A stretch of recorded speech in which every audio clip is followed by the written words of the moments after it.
All right, so today we're going to be learning an opening that I don't really know, so I can't really guide you guys in it. And so today's video is not going to be me teaching you guys the opening of the week in any kind of way. It's going to be me introducing myself to this opening. And then from there, you guys can hopefully learn something further. Or maybe Chaim can come on and teach us at some point this week, a special class. I believe that this opening is also covered in, well, I know that this opening is also covered in a course that Sam Shanklin did. So we'll provide the link to that course if anybody's really interested in getting further into this opening, if anybody, likes and enjoys it. All right. But let's just get going right away. We're going to use this first, we're basically just going to look at some games by really good players.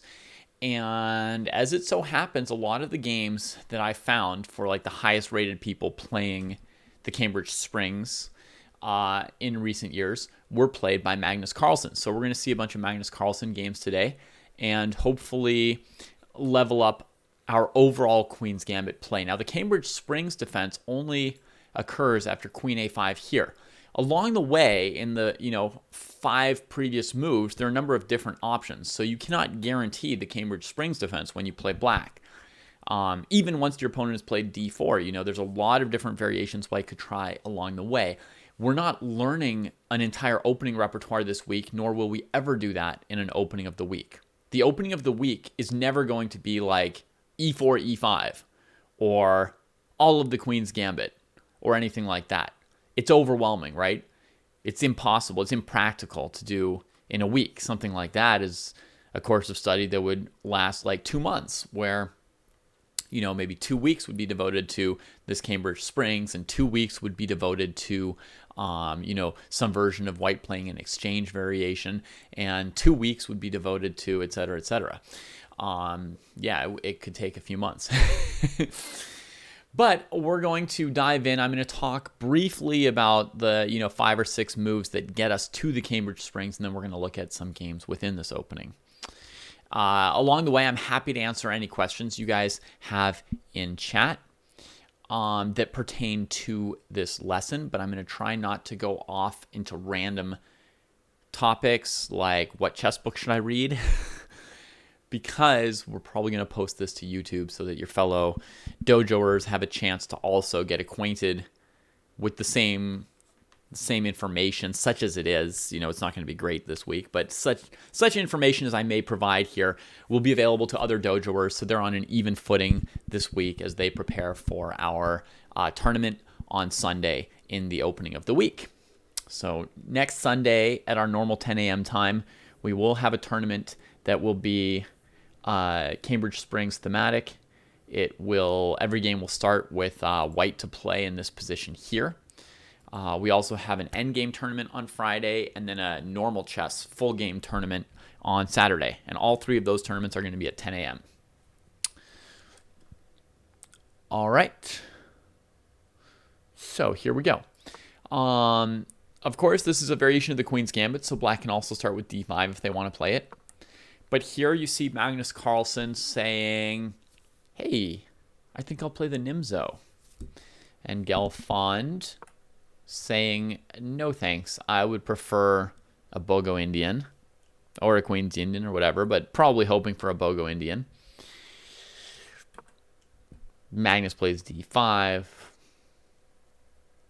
Okay.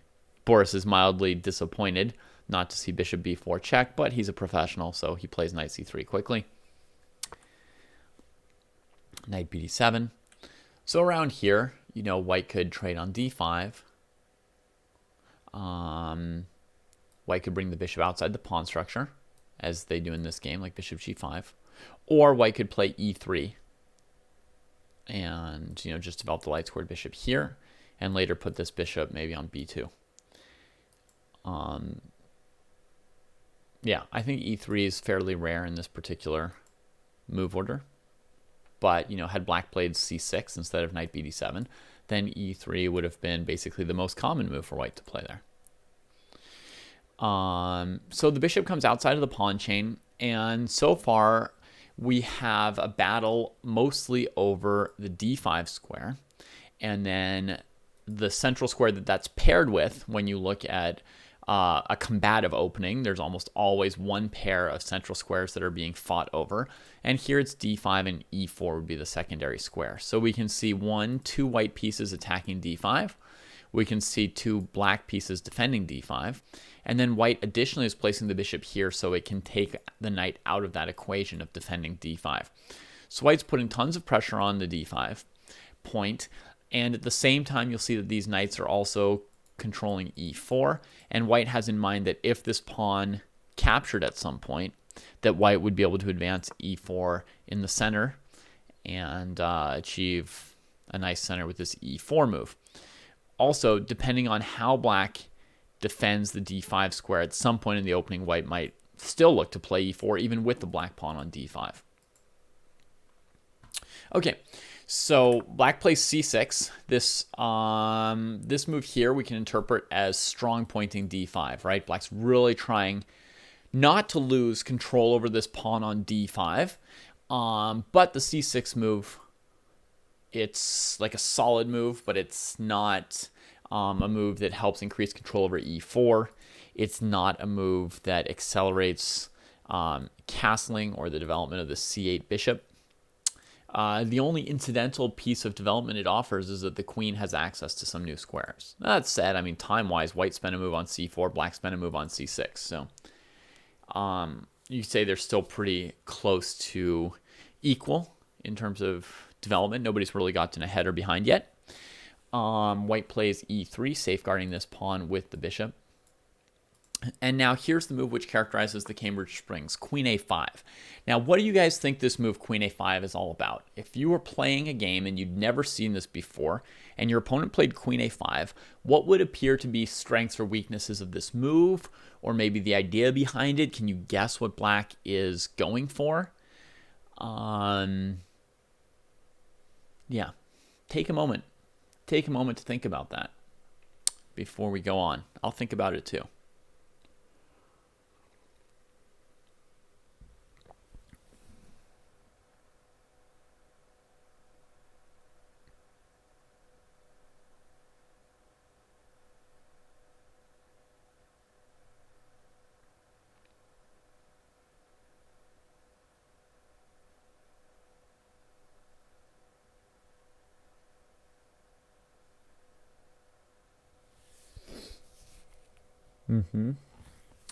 Yeah, you guys are saying a lot of the same things that I'm thinking here. So, in general, me personally, after putting this many pawns on light squares in the middle of the board, I'm not a huge fan of bringing out my dark squared bishop and trading it for the knight.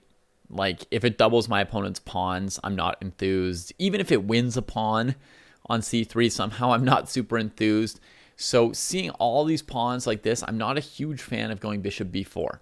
However, when queen a5 is played, I do recognize that the queen is dodging out of the way of this bishop's intended action against the knight. She is putting some potential pressure on this knight on c3 with the king here, with knight e4 and bishop to b4 coming. So there could be a counterattack on c3. And while it's not hugely to my taste to try and go win a pawn as black at the cost of my dark squared bishop, or double a pawn at the cost of my bishop, I do have to recognize, like, if I were playing white, I mean, I would see those moves coming and I would take them very seriously, even if it wasn't something that I wanted to do myself. So there's the potential of this counterattack against c3. Knight e4 looks like quite an interesting move, because it's going to say that this bishop, which can't get back to d2 now, is just kind of dangling out here outside of the pawn chain. It will probably eventually be a strong piece, but at the moment it's got no target and it's not able to defend this pressure from the queen. And what else? Somebody said there could be an idea of b6 and bishop a6, right? Looking to hurt white on their light squares at some point here. And someone else mentioned, yeah, that the queen sort of x-ray attacks this bishop. So with knight e4 potentially this bishop is going to have to lose time moving again, which is useful because black is, bringing out the queen and then maybe moving a knight a second time could sometimes land you behind on tempo in development, playing those kind of moves as black. All right. So that gives us a real, a jumping off point, a real basic understanding of what is this queen a5 move about. And that said, there are a number of options for white to go next here that look plausible. Any move that pre-defends this knight could make sense. Possibly even trading the bishop for this knight so that your bishop isn't dangling after knight e4 could be a move, although queen a5 wasn't a huge commitment for us to just give up our dark squared bishop. We could play a move like queen d2 or knight d2 that prevents knight e4. You could consider bishop d3 to try and stop knight e4, but a basic calculation says that bishop d3, knight e4 takes, and white has a serious tactical problem with these pieces here. So bishop d3 probably designed to stop knight e4 completely allows it. So then we're probably looking at, queen d2, queen c2, rook c1, c takes d5, bishop takes f6, and knight d2 is kind of like first order candidate moves that white could use here. All right. So here we go. In this game, Gelfand trades on d5. So when black recaptures with either pawn, it's going to keep the queen from attacking this bishop because black will no longer have the idea of d takes c4 or something like that. Now, normally cd5 is a small concession from white, right? If black plays cd, they equalize the pawn structure. If they play ed, they're able to develop this bishop. So cd5 is not like generally like a favorite move in the Queen's Gambit, yet it does crop up in at least a third of Queen's Gambit games, so it can't be like a terrible move, right? It's a very, very mild concession that white will sometimes make. All right. So black took with the knight here, not one of the pawns. All right. Boris is going to defend his knight on c3, I presume. He does. I suppose, there might be some moves that allow knight c3 followed by queen d2, but you'd really have to be careful about bishop b4. So rook c1, reinforcing the knight. Now, for the first time, and perhaps not for the last time, Boris is offering Magnus a pawn, right? I can immediately see this calculation that knight takes knight, probably pawn takes, but it could be rook takes. Queen takes a2. Seems to cost white, seems to cleanly grab a pawn for black. So pawns available. Takes like this. Somebody's asking, why did black take with the knight? It's a good question, and I don't have a special answer. I don't see anything obviously wrong with the alternatives either. So, I wouldn't say that there's a big evaluation difference between the three options. C takes, E takes, and knight takes all look playable for black. The idea behind knight takes would be to keep this open here tactically as an annoyance for white and to more quickly attack c3 for pressure against this pawn, right? If we take with a pawn, it would be another move before we could play knight e4. If we take with the pawn, black has a better central position pawn structure-wise, so there's a plus to the other move as well, right? But he's going knight d5, probably mainly to accelerate the threats against c3, would be sort of the main plus to it.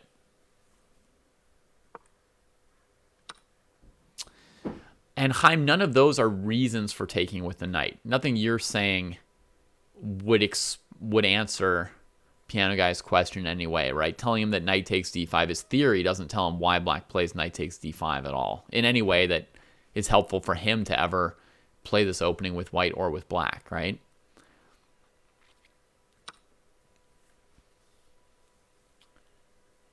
All right, so here Magnus doesn't take on a2, but plays bishop a3. suggesting he's probably willing to trade his bishop for that rook, which technically wins a small amount of material. Although white would have some compensation. That's a very important dark squared bishop, but white plays rook c2.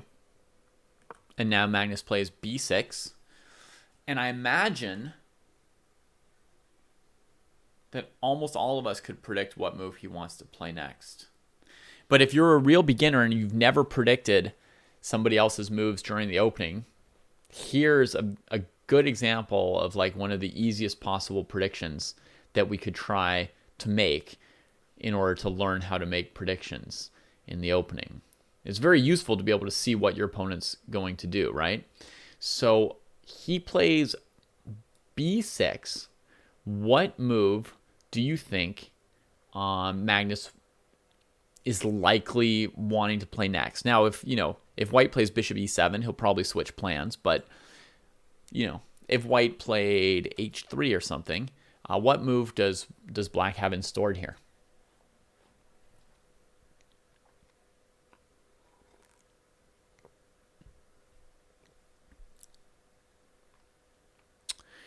Vikram, you're right that c5 is a move, but actually the other people are correctly predicting Magnus's priority, which is to play bishop a6.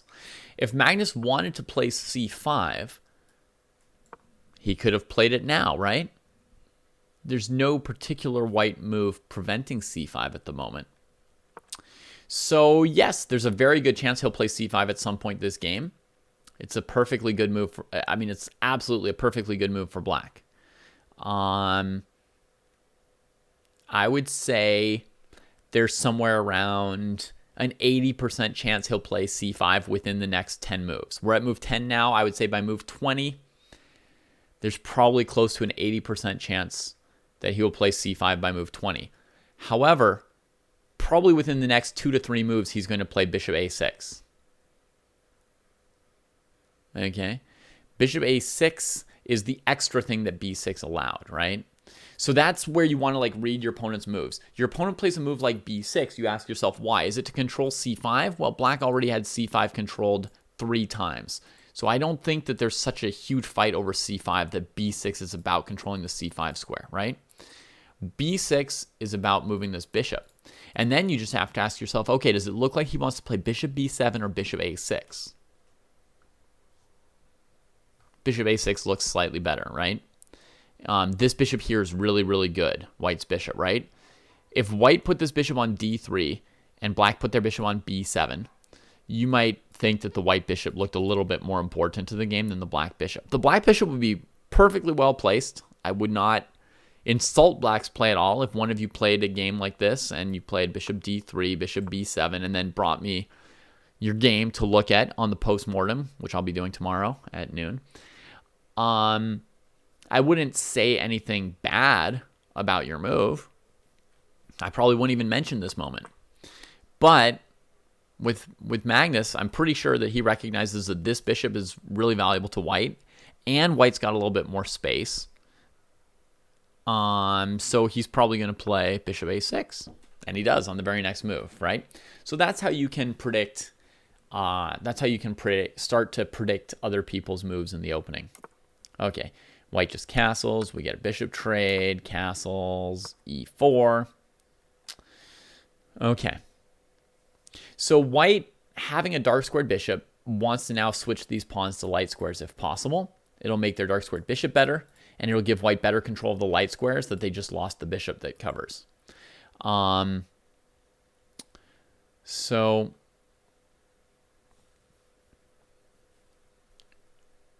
it also gives this bishop the ability to retreat in another direction if it wants to, right? So you can already see the very first move of a pawn from a dark square to a light square is improving this bishop's power, right? Giving it just more different options. Now, anytime black wants to play c5 or e5, they also have to calculate that white might push the pawn ahead to d5, create a passed pawn. So, yeah. Now I'm not as confident that black's going to be able to play c5 in the opening here. Rook e8. Okay, maybe looking to play e5 or c5 and have the rook ready on the e file if this pawn ever has a chance to trade for this one. Okay, e5, presumably preventing Magnus from playing e5. White probably did not like something like c4, e5, d5, knight c5, hitting the queen and the pawn, and then trading once here. Probably white was just not that excited about it, although it looks fine for white as well. Well, e5 is a big decision. I mean, the main move I would look at here would be c4, and then if I didn't like something about it, I would look at other options for white. But these guys are way better than me, but this is me thinking through some new games and some new ideas here as we look at their games. So e5, now I'm, again, feeling very, very likely that black will play c5 now, since it's like their only move to do anything. Basically, from this position, black can either sit, play f6, or play c5. That's it. Now, f6, very hard to play. You're basically opening up your king when you've got less space and less pieces that can obviously get there to defend him. Then white has pieces that could obviously get there to attack him, right? White having enough space on the e file can lift rooks to the 4th rank. So f6 looks implausible. We've got a space disadvantage, and if we do nothing, or sorry, Magnus has a space disadvantage, and if he does nothing, white's going to generate an attack on his king. So I would say c5 is like the only real idea for black this game. So Icy says b5 could be a way too. Chaim says bishop f8 first, and then c5, right? Because c5 right away is going to lock this bishop in on a3, which could be potentially quite awkward. That's what I was thinking, that other line I showed you guys with c4, e5, d5, knight c5. I was thinking like, this is very awkward for this bishop. I was like, I'm not sure if I like this for black because this bishop is awkward here now. So yeah, if black plays c5 quickly, this bishop might be locked away. So maybe first bishop f8, which brings a defender to the king side, and then c5 could make a lot of sense.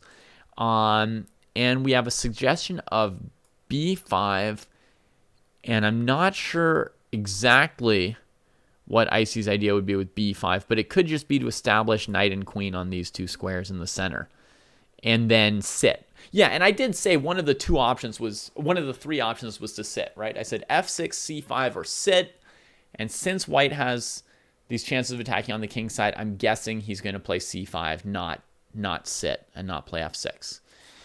Bishop e7 is possible, but I don't love it myself because this bishop from white is not amazingly good, right? White does have a lot of pawns limiting its options. And if I trade on g5 and the knight comes to g5, or even if white trades on e7 himself and then puts the knight on g5, it'll threaten queen h7 checkmate. Oh, I guess knight f8 will cover it without making weaknesses. Yeah, bishop e7 is probably playable.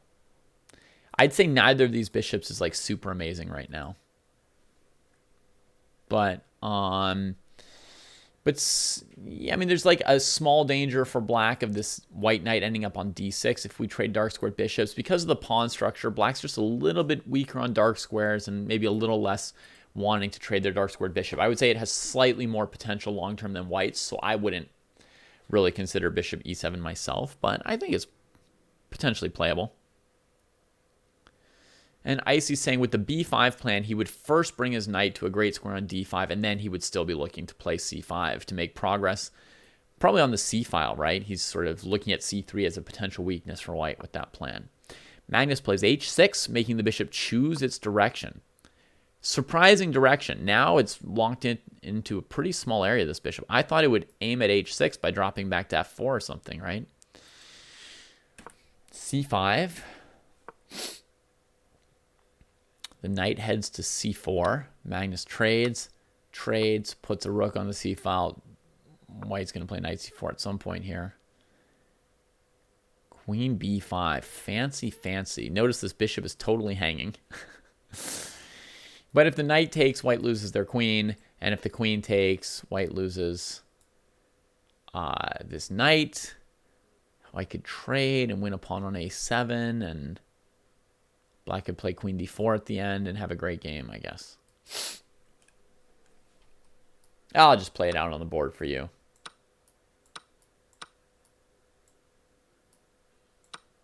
Now, maybe black doesn't need to take the pawn back, but just to show you that black's kind of got things reasonably well covered.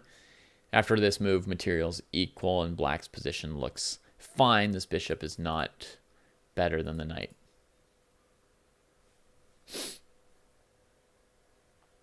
So in the game, after queen b5, white simply played f4. Wow, he's looking to do a kingside attack, hoping that this knight and pawn are going to hold, that black's not going to be able to break through these squares. So Magnus needs some pretty direct action now. Goes to double rooks on the c file.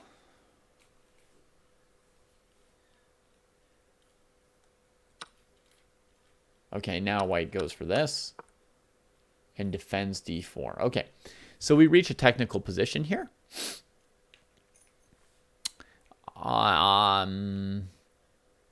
Black and white, I think control of the c file is important, but the pawn on a7 is also hanging. If black saves the a pawn with a move like a5, white gets the c file. If black takes the c file, white wins the a7 pawn. It's hard to know which to do.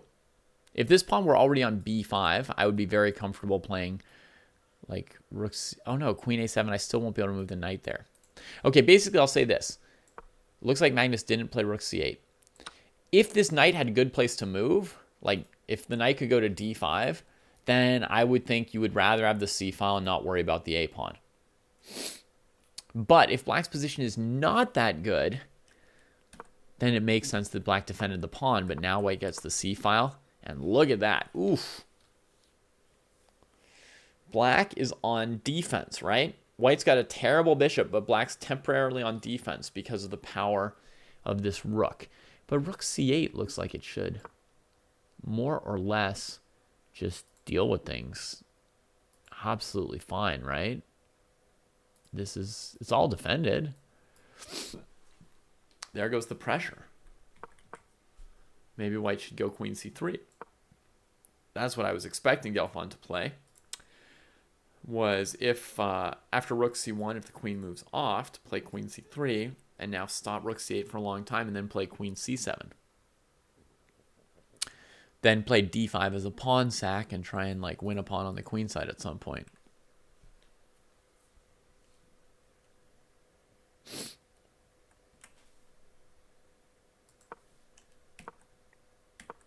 Huh. He doesn't play rook c8. And allows rook c7 as well, right? I mean, white doesn't go for it. Now he gets rook c8. Maybe somebody wrote the moves down in the wrong order. Maybe the game went rook c8, rook takes, queen takes, g3, knight f8. That makes a lot more sense. Knight f8. What's wrong with rook c7? Why not play that? Queen has to defend this, I think.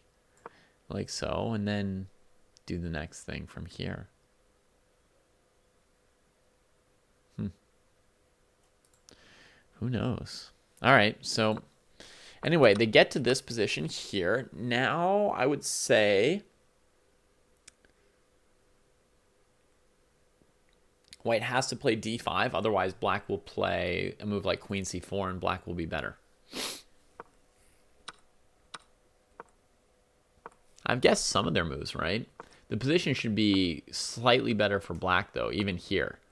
Black has a knight against a bishop that's blocked in by its pawn chain, so the knight is at least as good as the bishop. Black has potentially an outside pass pawn, and the white king is a little bit opened up.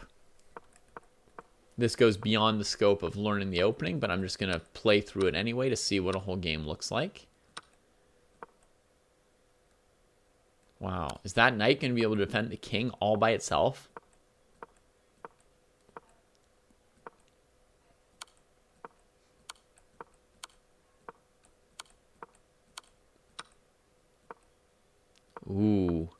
who wants this endgame and who doesn't want this endgame.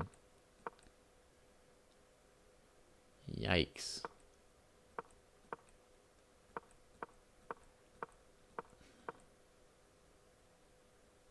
GG. Woo!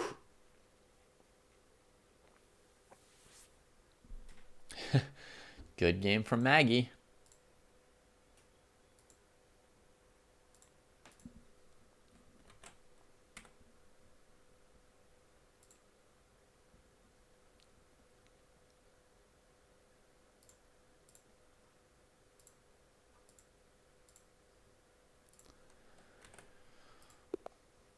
All right, here comes our next game.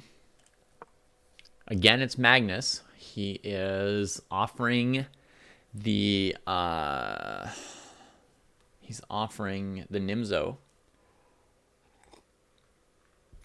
Nimzo was in the running for opening of the week until late last night. This morning, I decided it would be the Cambridge Springs.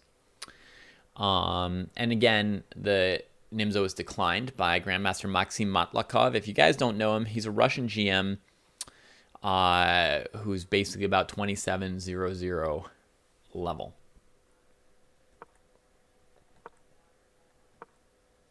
So quite a strong player. Knight d2.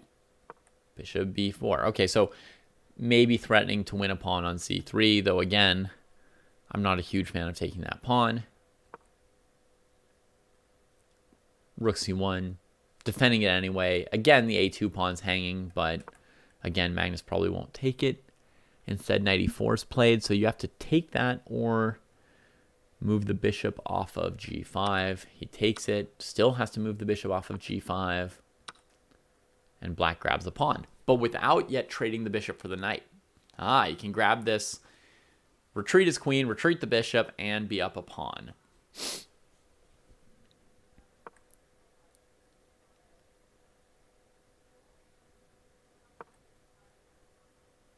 Well, Chaim, clearly you can take the pawn since Magnus did take it.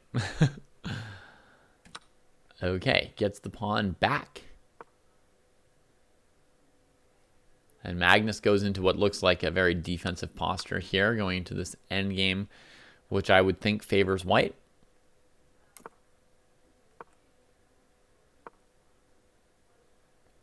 Ooh. Matlakov takes very decisive action here, as opposed to, you know, a safe-looking move like b3 or knight e2. The move knight e2 looks potentially nice to me in this position, because it could go to g3 or f4, either of which create some interesting options.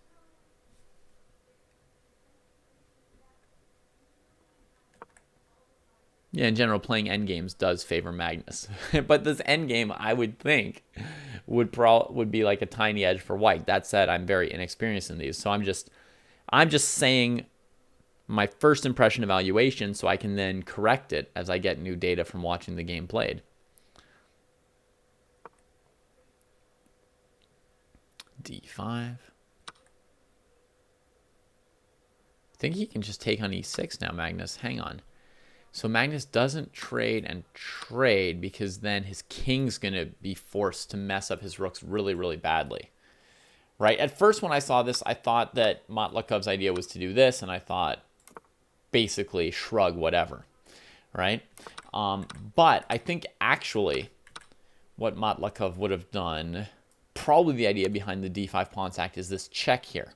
Can't block because this knight's hanging. So then king f8. Knight takes, bishop takes, rook d1, right? And this is an issue for black. To play this position looks very scary to me. Although I'm partly guessing, you know, based on the fact that Magnus didn't take on d5. If I were looking at this idea without knowing, you know, who played what move and why and whether or not black took on d5, I would not immediately evaluate this easily or clearly, but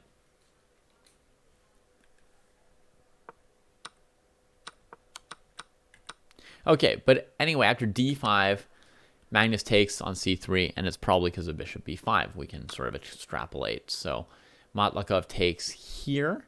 Bishop on c3 needs to save itself. Might as well take on b2. Tempo. And now you could take on f7, or you could first just play bishop f5. If the king castles, would you want to play e7? It's lucky that bishop on a3 is stopping c5, because c5 would end black. Like end black. If this rook came into b7 at this point in the game, when black's light squares are this shaky and the rooks aren't coordinated, c5, rook b7 would end black, if not for the bishop, I think. All right, Maxime takes on f5, g6, bishop h3, takes. King's still struggling a little bit, but I guess bishop e7 will deal with things. Bishop g3, because bishop e7, king e7 solves all black's problems. Material's equal, by the way, for those who haven't been keeping tally. Material's equal, and Magnus is like in tremendous trouble, I think. If we just want to sort of like have a guess as to what's going on as we play through it. Black looks like they're really struggling. White's got the bishop pair. White's got a rook already developed, right? So that's like a tempo. Black's got an issue with the king not being able to get out of the way of their rooks. That's enough things to say that black's probably struggling pretty badly. And look at the move he plays. Knight a4, allowing rook takes b7, the move I said would generally end him. But it must be because of this move, and then nothing for white.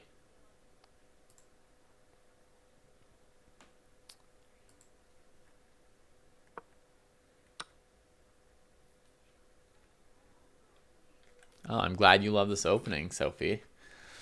It's our opening for this week. Okay, so knight a4. I might not even see this as a possible defense if I were playing this game, because my brain would basically be saying I can't move my knight.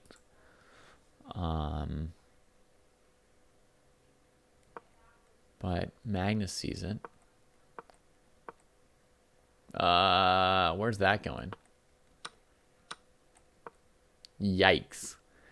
All right.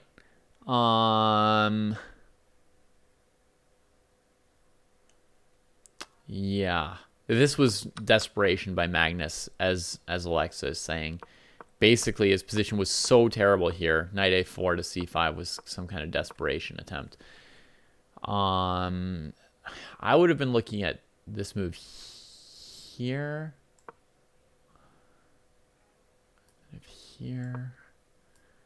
Here, still just get trapped. Man, that's brutal. I don't know what Magnus is supposed to do then, huh? It's a very tough position. This opening, guys, I don't think we would want to repeat. I had a bad feeling when Magnus allowed d takes e6. But when we look at the alternative of trading on d5, sorry, not with the stupid knight move. Bishop b5 check. Here. I mean, does anybody feel like this offers good chances for black? This looks pretty desperate to me as well. You can never play g6, bishop f6. So we're looking at what, like h6, g5, and then king g7 to get the pieces back into the game. Even then, white's going to have a rook on the 7th rank. So when they play bishop g3, you can't play king g7 because of bishop e5 check. So it's very hard to see how black would sort this position out either. Maybe this whole position is bad for black, which was what I said I expected when we got to it. Okay, anyway, let's see how the game ends.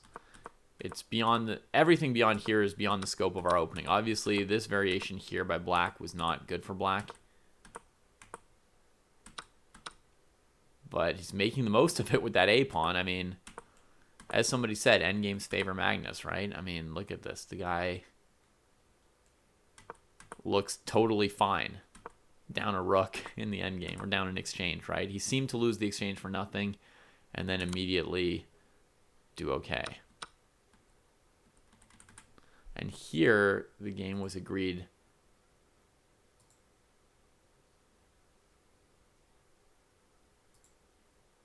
A win for Magnus. Wait, he won this game. There's nothing drawish about this. White can't play bishop c4 before this thing queens. The game was agreed, a win for Magnus. What happened to white there? That's wizardry. I mean, look at this thing. The guy's just like, he's just bleeding. He can't get his pieces out, so he gives one of the rooks since he can't use them. And then he just pushes the a-pawn down the board.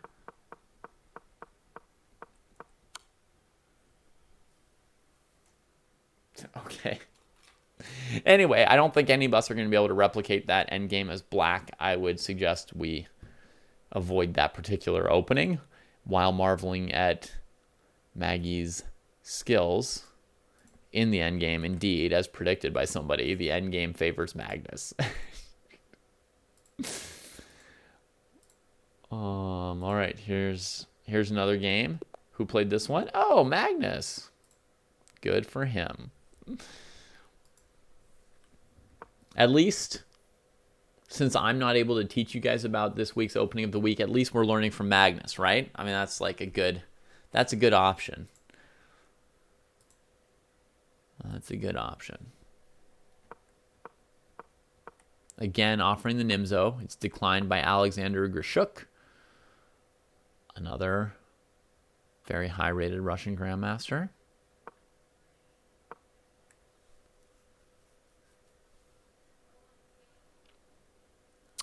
I'm not sure when the opening was invented, Morphe. I didn't take the time to, I didn't have the time yet to really like prepare this in any which way. So I have no nifty anecdotes to you about the tournament at Cambridge Springs and, you know, who played it and why they gave it that name or whatever.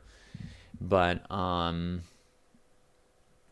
yeah, Chaim, I thought of asking Sam to come on, and yeah, just didn't quite have the chance to ask him today, but I may ask him to come on later this week and help us out a little bit as we study this opening throughout the week. By the way, for anybody who doesn't know what opening of the week is, the point of the whole opening of the week is that you guys practice this opening against each other whenever you play, you know, random training games this week. And then at the end of the week, we'll have a tournament and we'll see what you've learned about this opening within a week. And, you know, you'll have had a good enough taste of it to learn a couple ideas from it, a couple structures, etc., and to see if it's an opening you want to play more later on in your life. Howdy, Maravilloso.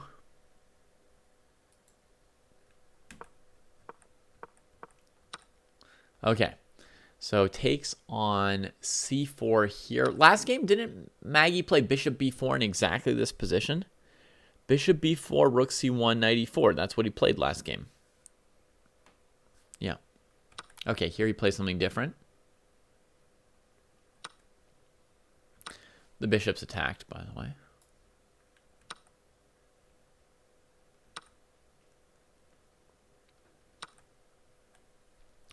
Can white grab space with c5 before a move before the Cambridge Springs instead of e3? White could. White could.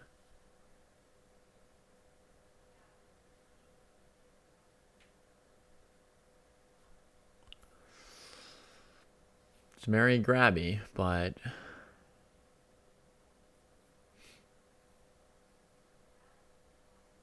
yeah, it might be possible. We'll be starting the tournament in the actual Cambridge Springs after Queen A5. I mean, Sombrero, I figure there's probably something slightly wrong with C5, but I don't, off the top of my head, know what it is. So, yeah, if B6, B4, A5, A3, the structure doesn't seem to immediately fall apart. So I'm not sure. I don't know. Okay, so he takes here, takes, knight c4. Queen drops back. Rook c1. Black's got the bishop pair. White's got space. White White's going to try and prevent black from playing either of these moves in a good way. This knight is kind of stopping e5. This rook is trying to stop c5.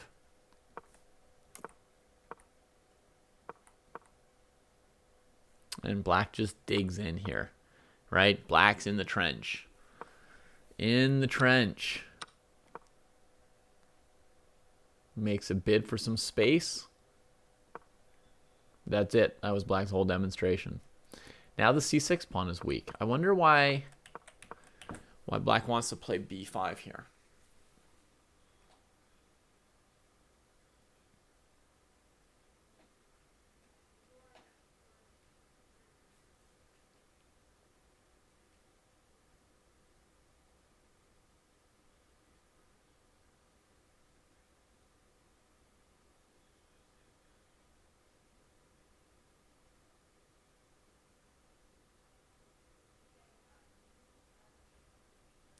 It's not like Zugzwang, because black could just play h6 if they had nothing else to do. And they could even play, bishop f8, bishop e7, or something like that. So black's not Zugzwanged here. I mean, I see that like queen b8, knight a5 might be awkward. But why would black want to play b5? And why doesn't white play knight e5 in response? I guess that's a dual question. Because, yeah, I mean, you're right, Morphe fan, that this becomes, like, quite a significant target. B5 is good if you can play c5 immediately. Yeah, I agree. If you can immediately play c5 after, then that's a normal reason to play b5. First, you get some space or knock one piece off of where it's operating from, and then you get your follow-up. But we'll see. I guess we'll see if Magnus is able to play c5 in the next couple moves. That could explain it. Let's just briefly ask this question here, why Grushuk doesn't respond with knight e5. So let's say he plays knight e5. c5. Pawn can't take because of the knight. Interesting moves for white include queen c2 and knight d3.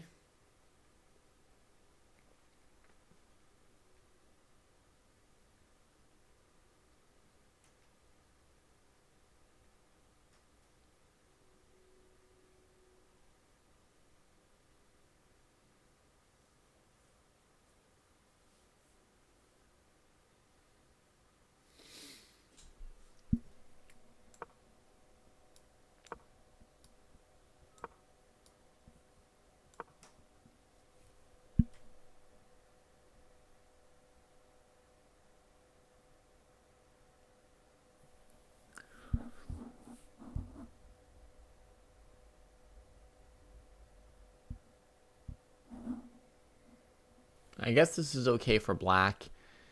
Like, a very important detail is that if white plays b3, trying to go after this pawn, black has the move bishop a3.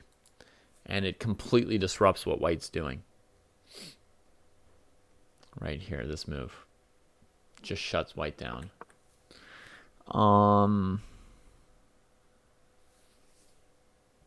Yeah.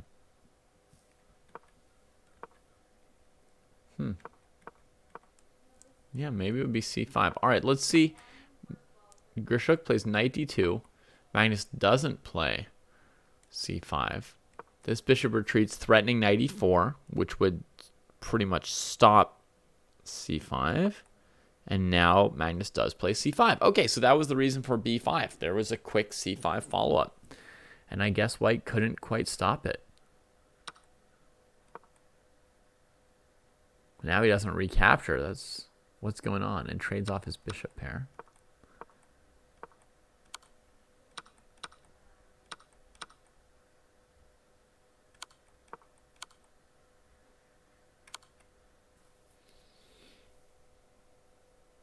If rook c8, queen c8, queen a7, there's queen c1 at the end with a draw.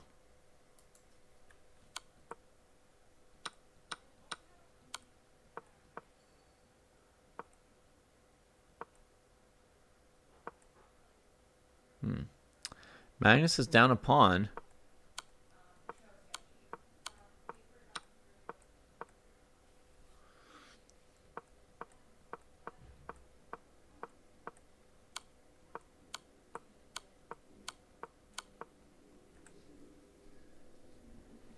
And draws it somehow easily.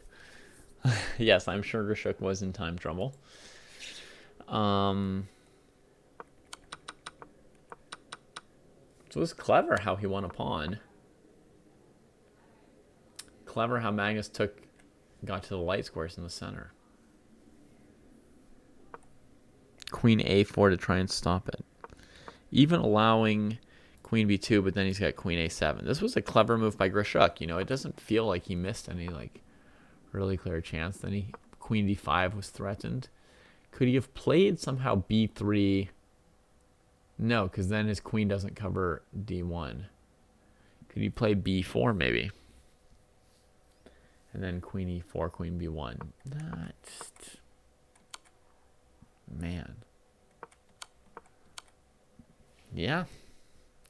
Looks like there was not that much to be done about it. Magnus hung on there. Not easily, but he hung on.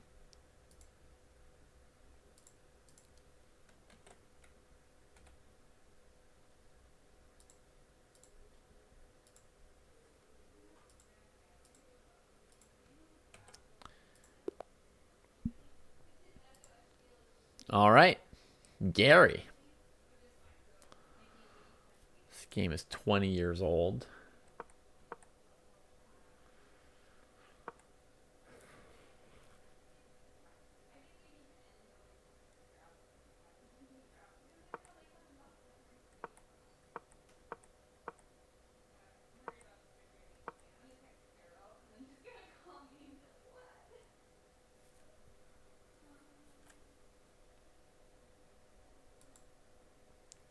Sorry, we've got a question why he didn't go king h3.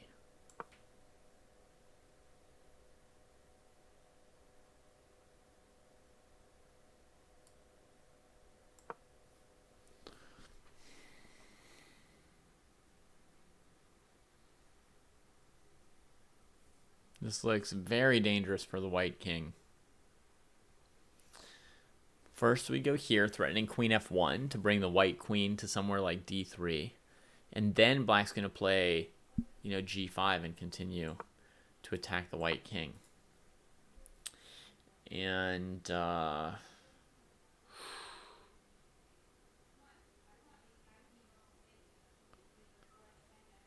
mean, white can probably go give a perpetual check, but that's it. You can't win with that king on h3. He's too exposed.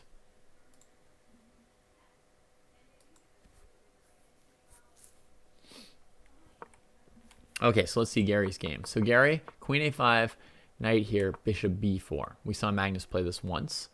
The answer was rook c1 in his game with Mamedyarov.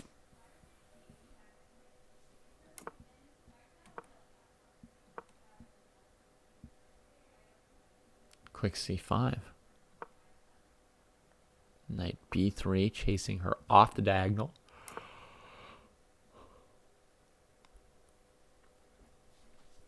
So if cd4, Ivanchuk's knight still finds a good place. If dc4, the bishop can recapture like this, I guess. a3 is coming to take the dark squared bishop. And black still hasn't solved this piece. So at the moment, black's got some stuff to figure out. It's black's move, but she's got a few issues to solve here.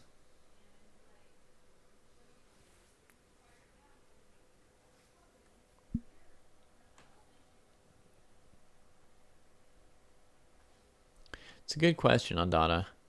I said, you know, in theory, we've got, you know, several moves here for white, and queen d2 was one of them.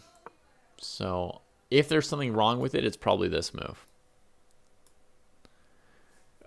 Sort of re-threatening knight e4. As we know, bishop d3 probably doesn't stop that. So after bishop b4, you know, a3, knight e4 anyway. Pawn takes here. It may just be that bishop b4 doesn't leave white with a good response to the threat of knight e4. Or maybe white has some way to stop knight e4, and this is a possible line. I don't know.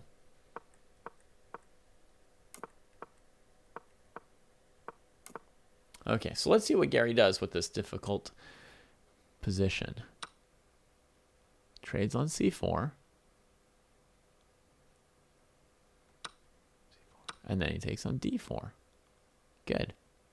All right, so if white takes on d4, like simply with the knight or the pawn, the bishop on c4 is hanging, so white has to play knight b5 here. And then recapture. If bishop f4, black has e5, so the queen's not checkmated here. Takes like this. Okay, well, white still looks much better, right?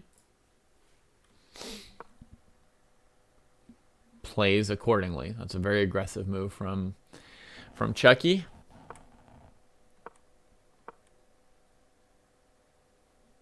a6. Are you trying to play b5, or are you just scared of knight b5? Bishop heads to f3. That makes a lot of sense. Although, I mean, there was some pressure here for like sacrifices that could have been possible here. I would assume white has an advantage here, and I would look at moves like rook c1 and rook d1 normally, but these guys know some finesses.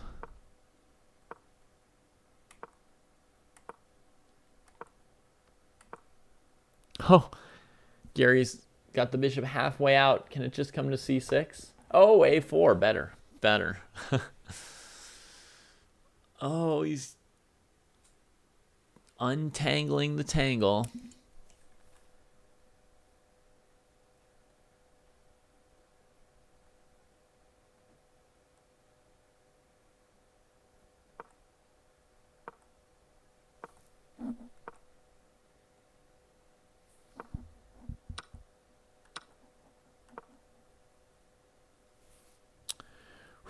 It's taking a lot of tough moves for black to try and get into this game.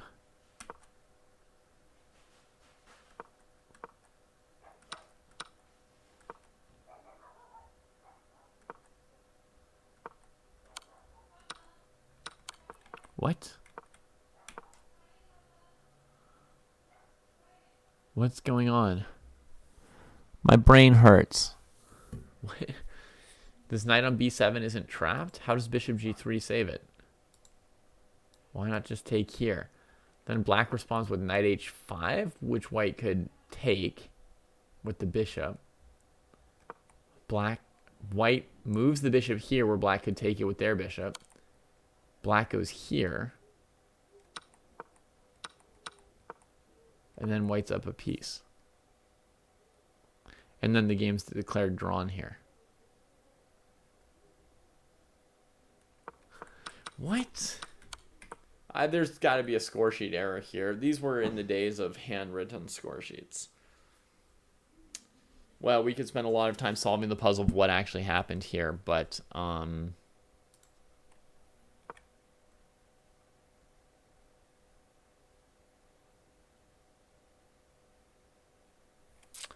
I think in this position, Ivanchuk could still have drawn if he traded here, trying to open up this diagonal, right? And then on bishop f6, take here, here, and then, I don't know, queen d5 or something, right?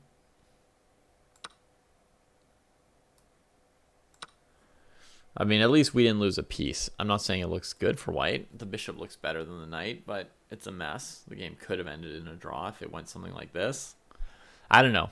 Their moves made less sense than that, let's say. Or the moves on the score sheet made less sense than that. All right, so if we want to evaluate the opening of that game, white played it a little bit slow, but nevertheless achieved obvious pressure here. Black struggling to untangle the bishop c8 and rook a8.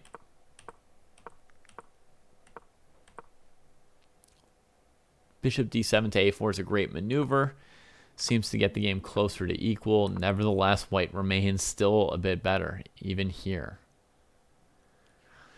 Because black wants to put this rook on the other side of the queen, but the only way to do that is to leave this pawn hanging. If black ever plays b6, white gets a knight into c6. Yeah, it was always pressure here. It was always pressure this game.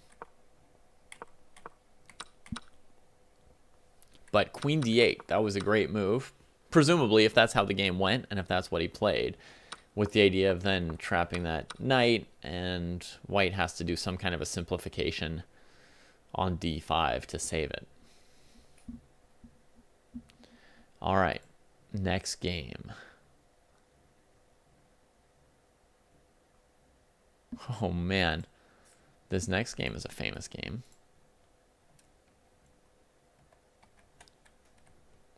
I remember the day this game was played.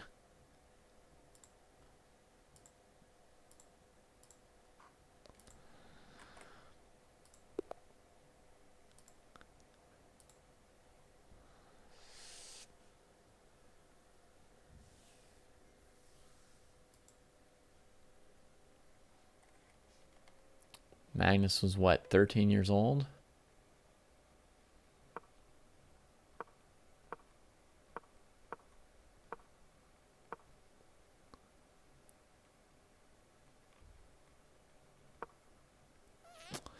Knight d2.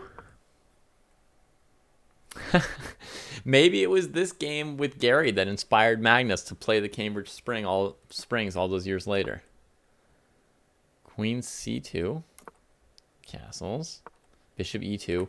Notice that you can basically never play this move as white in this opening because of takes, and then you're losing this piece basically. If you trade on f6, then pawn takes, attacks the queen.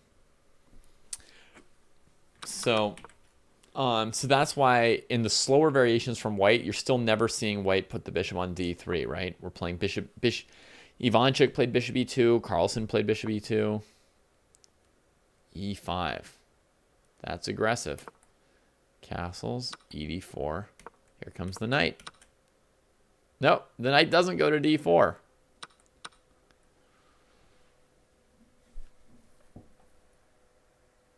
The knight doesn't look that great on b3 to me.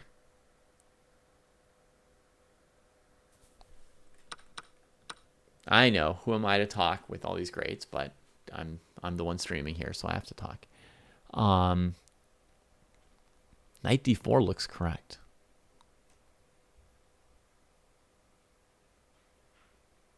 And what does black have in mind after knight d4?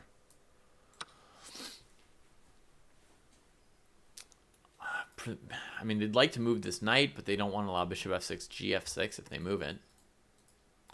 But moving it would be the most convenient way of stopping knight f5, which could otherwise be annoying.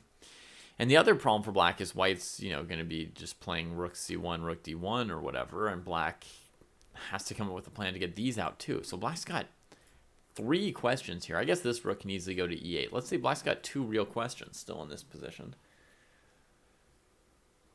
And what do they want to do? If they go bishop e7, then knight e5, then knight f5 looks pretty good.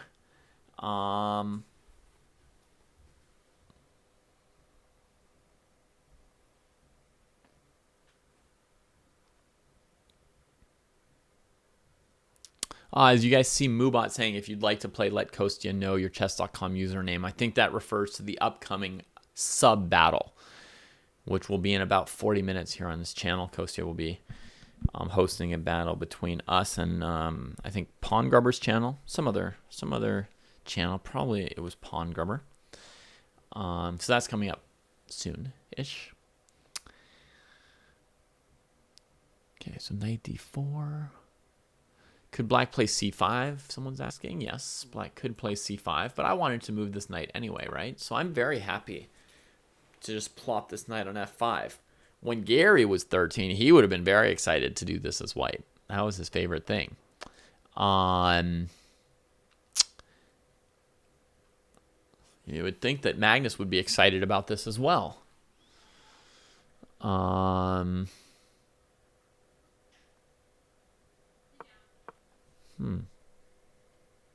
I mean, since I kind of want to play knight f5, I don't really like c5 for black, honestly. It eliminates this bishop's retreat, so it's going to have to trade off. And I don't see... Black's got a problem on g7 and f6, right? You see what I mean? Like, it's hard to deal with. I suppose c5 did bring the queen's defense of f6, which allows black to then, you know, play moves like this.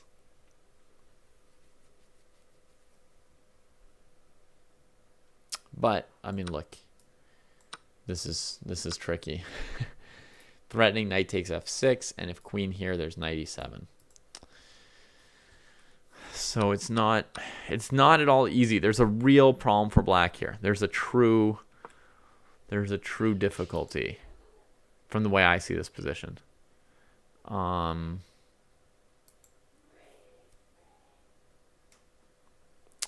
I'd probably expect bishop c3, so if queen takes, we can simplify with knight e4 and knight g5. I don't know if that's simplification if it wins a piece. Maybe that's just winification. So anyway, I was expecting white to do this. And then for black, I was thinking maybe like here, here, here. So that on bishop f6, maybe I just take on c4 instead of recapturing.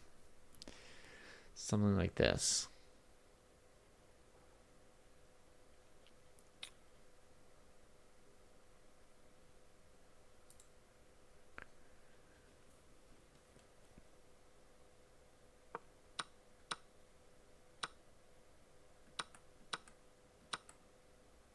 I mean, I would still be, you know, vaguely pleased to play this position for white, I think. And maybe we don't need to take on c4 right away, right? Maybe there's some better way to play it. I'd be happy to lose a pawn and play this position in some way as white. You know, with the pawn duo and the bishop pair and stuff, there may be other ways to play. So, okay. So anyway, that's another thought. But Magnus goes like this. Gary plays a5, which is a little bit of a surprise, but apparently it mattered because Magnus played a4. Queen c7, rook e1. By the way, folks, when your opponents play rook a e1 in a position like this instead of rook f e1, what does that tell you? What does that tell you about their state of mind or how they might be playing the rest of this game?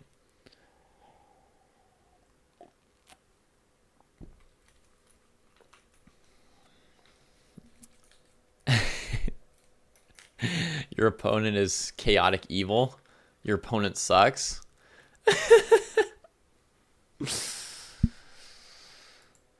It tells you they want to do violence to your king. It tells you they want to do violence to your king. If they wanted to play like a balanced game, you know, maybe some c-file pressure, maybe some d-file, maybe looking for d5 pawn break, they would play rook f e1. If your opponent plays rook a e1, they're looking for your king. They're aggressive. They're considering throwing the f-pawn up the board. Right now, you would ask yourself, at what? It would make more sense if there were a pawn on g6 or e6, right? You'd be like, oh, rook a e1, he wants to throw his f-pawn at my pawn structure. But it tells you this guy wants your king, okay? Anybody who plays rook a e1 is bloodthirsty. If they've got no way to use the rook on f1, if they've got no way to use the f-pawn, then they just played this move because they're so bloodthirsty that they wanted to cut off their own options on the queen side. They're just so used to playing rook a e1. They play it in all their games. They never play for anything except for mate. So rook a e1. It tells you that your opponent's bloodthirsty. And Andada said the f-pawn might start moving. Exactly. Okay, so h6 comes, bishop h4, bishop d6, h3 instead of bishop g3. Another bloodthirsty choice here because, you know, yeah, I mean, this bishop's now like pretty awkward, right? Since it can't go to g5 or g3 anymore. If black plays g5 to trap it, there's queen g6 check, winning for white. But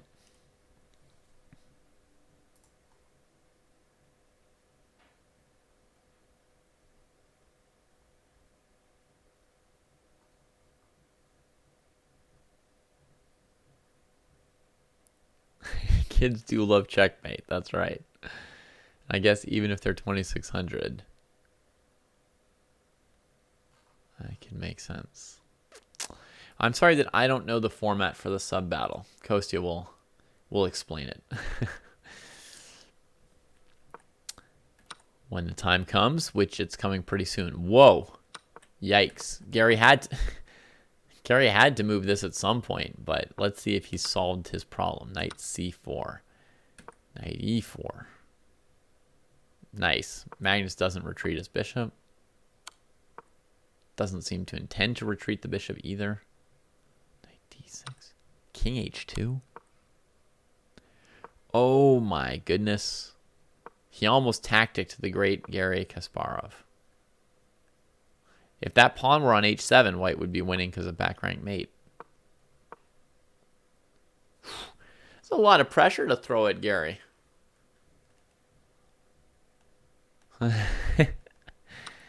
That's a lot of pressure he's throwing. Goodness. Hey, the kid's up a pawn.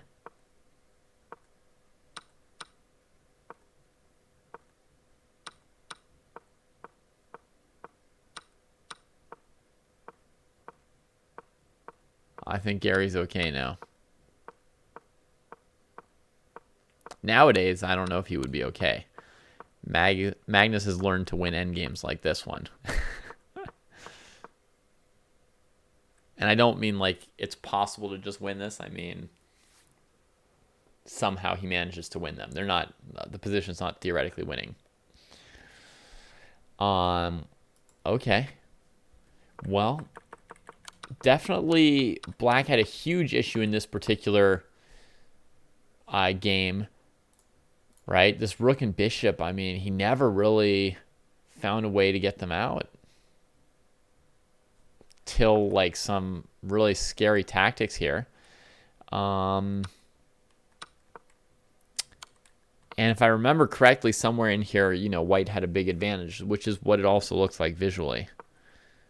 I mean, Gary somehow saved this game.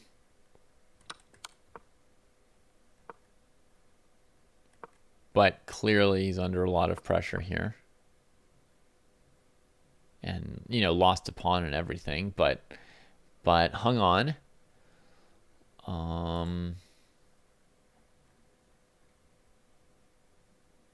Yeah. Exciting game. Exciting game. All right, let's look at one more. And this one's going to give us a different player. Another player who seems to have played this opening at Cambridge Springs a few times is Shakhriyar Mamedyarov. So let's see this game here. He's playing Grishuk. Oh, we've seen Grishuk play white before. Against Magnus. Quick trade on f6. That allows the bishop to come to d3, since there's no bishop on g5 dangling there.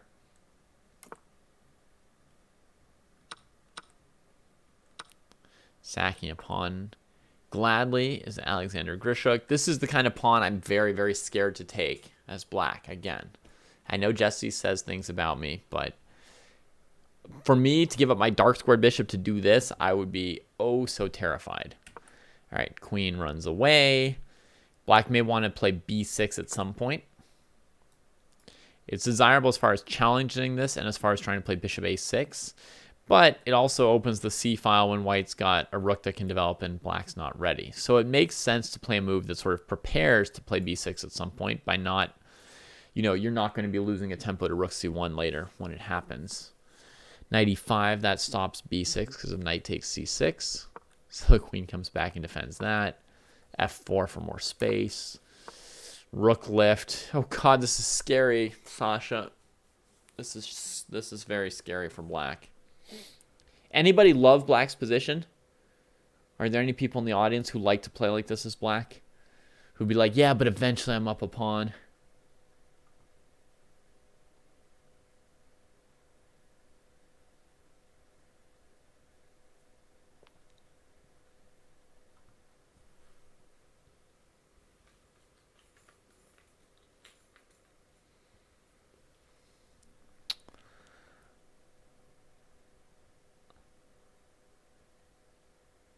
Uh-huh. Okay, not too many people loving this for black. Mamedyarov, however, has been over 2,800. Was 2770 at the time this game was played 3 years ago. Against Grishuk, none of us would want this position, yeah. I like the triangle pawn structure myself, Morphe fan, yeah, but I don't like to give up my dark squared bishop. That's one of like my things about this triangle. If I set up this triangle, my dark squared bishop becomes like non-negotiable. Some people won't trade off their fianchettoed bishop, right? The dragon bishop or the king's Indian bishop. They're like, if you trade that off, you're too weak. Remember, it caused a big stir when in some king's Indian defense position at Tata Steel in January, Caruana played bishop takes c3 with his king's Indian bishop, and then won a pawn. And they said, oh, don't give up your dark squared bishop. And then they said, oh my God, it's genius. Well, for me, it's with my triangle. It's with my central triangle that I'm really loath to give up my dark squared bishop. All right. So, yeah. So black just tries to, like, slow the attack down because it's only going to get even worse once rook h3 and queen c2 come in. So throws in knight e4, but that does isolate the bad bishop against the good knight, which now also has the d6 square in case e5's not good enough or it just wants variety or something, you know, who knows. Queen h5 is coming, creates a weakness, and he says, you know, I see that d6 square, but I'm ready to just end the game. So if you guys are playing this game and your opponent plays knight g4 instead of knight c4, know that they're planning to end the game. Be aware. Hear ye, hear ye. Your opponent is trying to end it. He doesn't want to play any more moves. He's ready for the next game, you know. He just wants to see your blood for a second and then move on with his life. He's had enough. He's had enough of your rook on a8, and he just wants you to say, yes, excuse me, I have sinned. I shouldn't have taken your pawn on c3. You're a genius. I won't do it again. That's all white wants. Other than that, they're done with the game.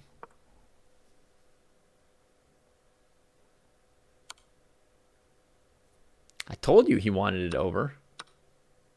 Knight takes h6.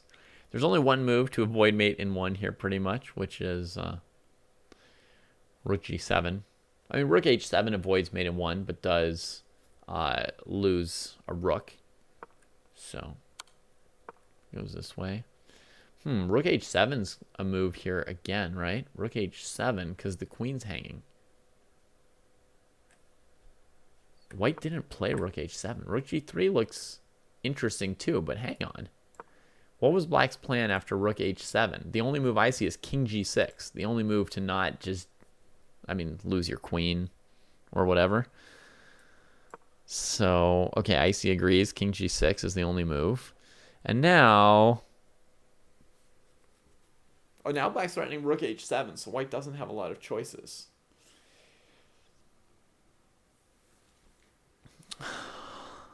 If this doesn't work out, white could always just go for style points.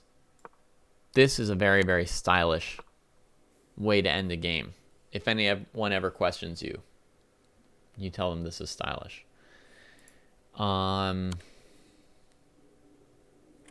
Otherwise, it's basically rook h6, king f7, and back to grind. Back to grinding. Okay. Huh.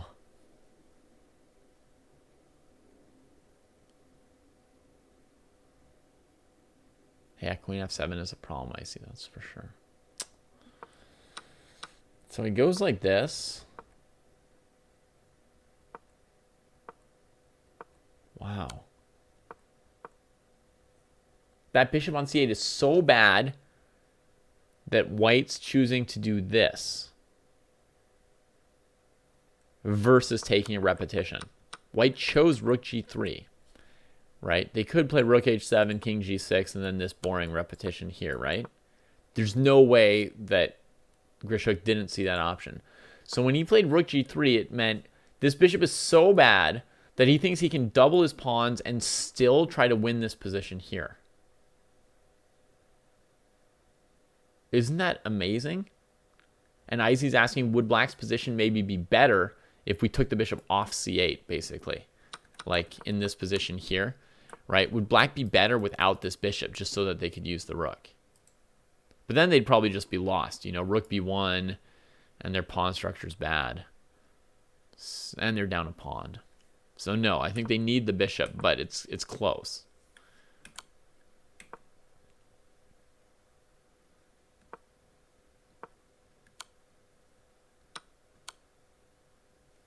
See, the bishop did something.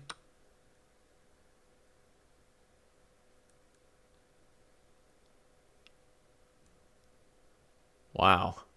What a position. This is disturbing. This is disturbing. White's the one who's trying to win here. White's the one who's trying to win this.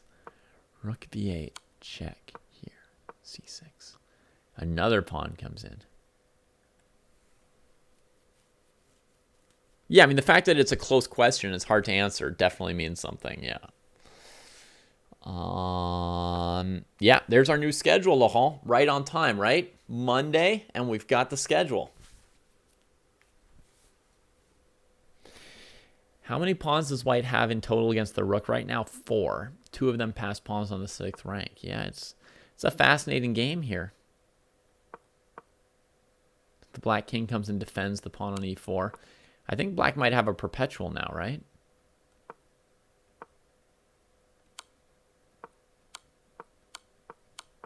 Who's giving the perpetual? I guess white.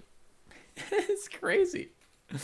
Black just couldn't stop these pawns anymore, but he counterattacked the white king just in time. His king helped to like box the white king in. And that's a draw. GG.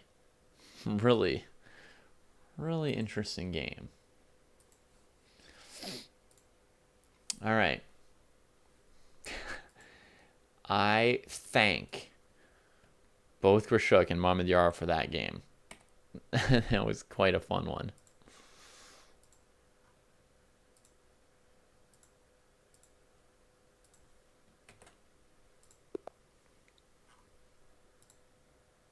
That said, I will not be taking that pawn on c3 in the future. That is not in my future.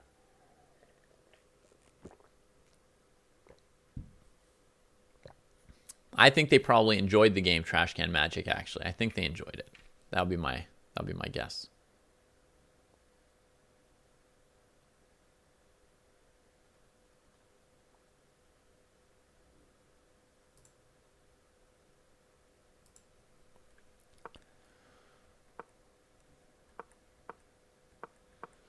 All right, back to the Cambridge Springs.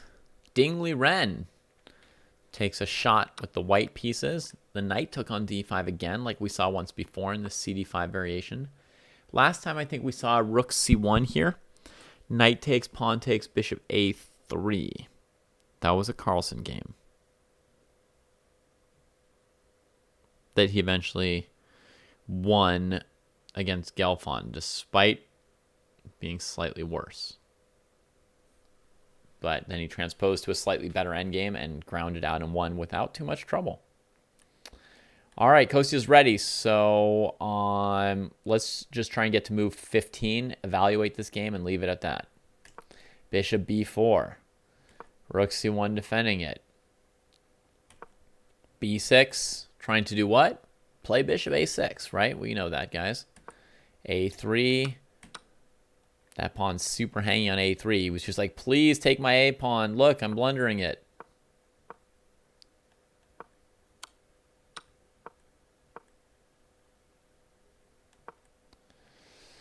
All right, so we get an interesting strategic endgame here. White's got the bishop pair.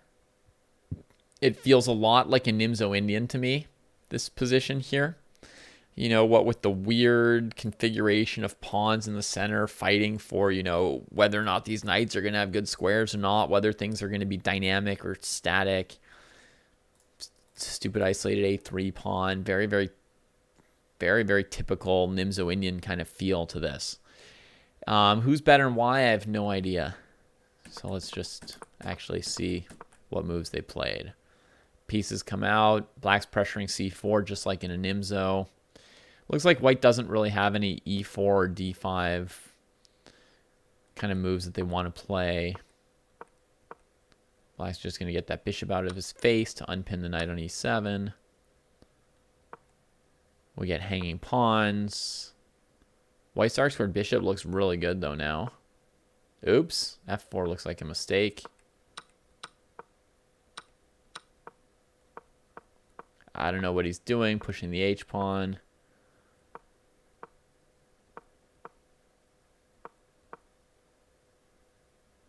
I don't know what that's about, but we'll find out. Oh yeah, knight d5. That's a great idea actually. b5 just to get the d5 square. Whew, it looks like black's better now. Very active pieces suddenly.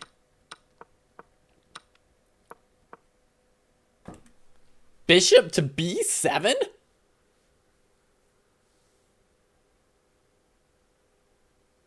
If rook b7, g2. Ouch. Things like, ow. Rook